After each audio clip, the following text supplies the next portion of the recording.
Donc, le dernier fichier Excel, c'est un peu comme le dernier fichier Word, c'est celui qui comporte des choses un peu différentes. Donc, ça reste tout aussi facile. Donc, on vous demande de sélectionner les cellules A1 à A13. Alors, de A1 à A13. Après, on vous demande de faire fusionner et centrer, que vous avez ici. Donc là, ça a pour effet de ne faire plus qu'une cellule et de mettre son titre en bas et de définir une rotation du texte vers le haut. La rotation du texte, vous allez le trouver ici et on vous dit rotation du texte vers le haut. Je fais un petit clic et on verra qu'après peut-être qu'il y aura une petite modification de la hauteur puisque sinon le titre on ne le voit pas en entier.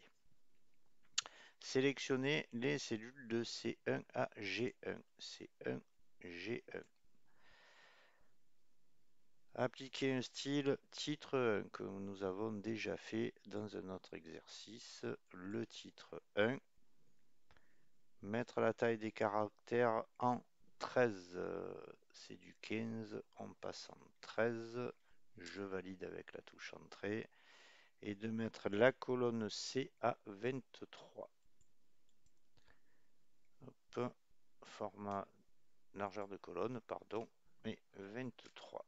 Alors déjà, ça nous permet de faire apparaître la totalité des intitulés et que le titre soit bien souligné jusqu'au bout.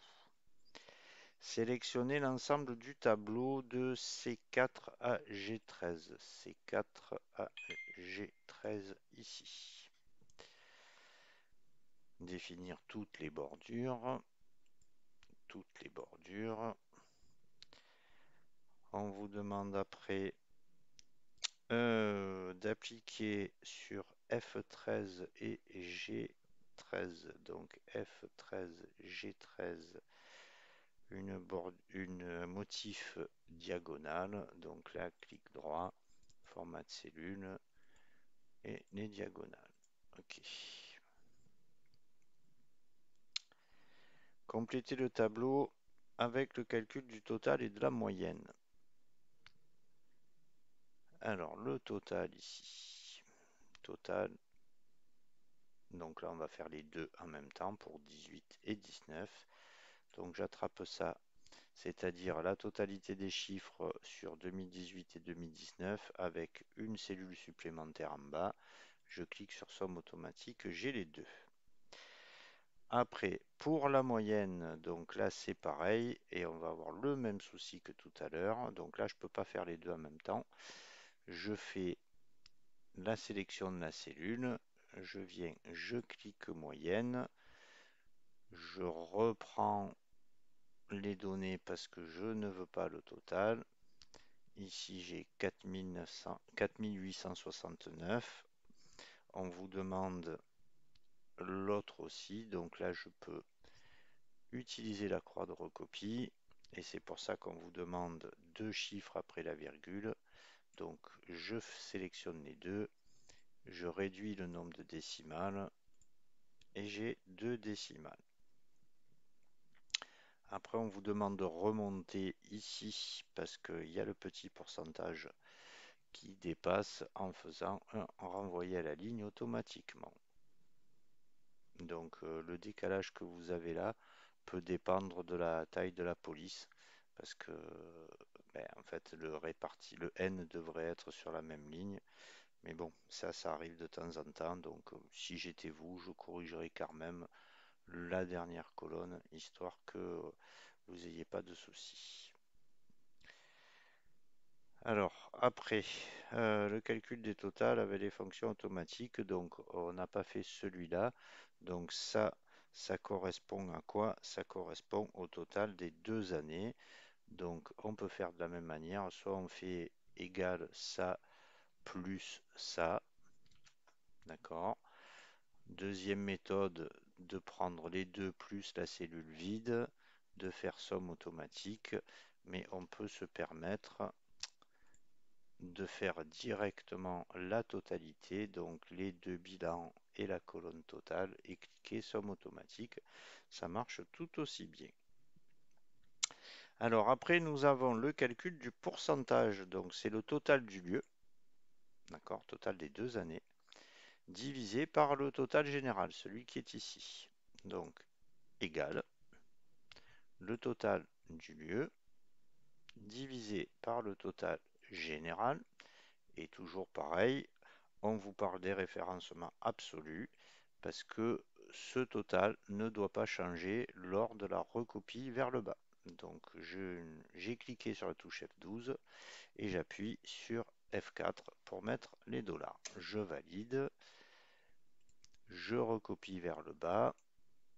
Vous voyez que c'est des chiffres à virgule, sauf le dernier qui doit être un 100%. Et après, on vous demande de mettre au format pourcentage avec 2 chiffres après la virgule. Donc là, pourcentage, 2 chiffres après la virgule. Alors, pour les plages de D5 à E11. Alors, D5 à E11. Ça doit être ici. On vous demande de rajouter une mise en forme conditionnelle afin de mettre en évidence avec un remplissage rouge clair les cellules dont les valeurs sont inférieures à 50 000. Donc, mise en forme conditionnelle. Alors, c'est une règle de mise en surbrillance des cellules. On veut de l'inférieur. Et là, on vous demande 50 000. Il suffit de taper. Et j'ai la mise en forme. Et la dernière étape, c'est de construire un graphique. Donc de C4 à E11. Attention de ne pas prendre le total. Insérer un graphique de type barre empilée. Alors, insertion. Les barres sont ici. Et si vous cherchez, c'est celui d'à côté.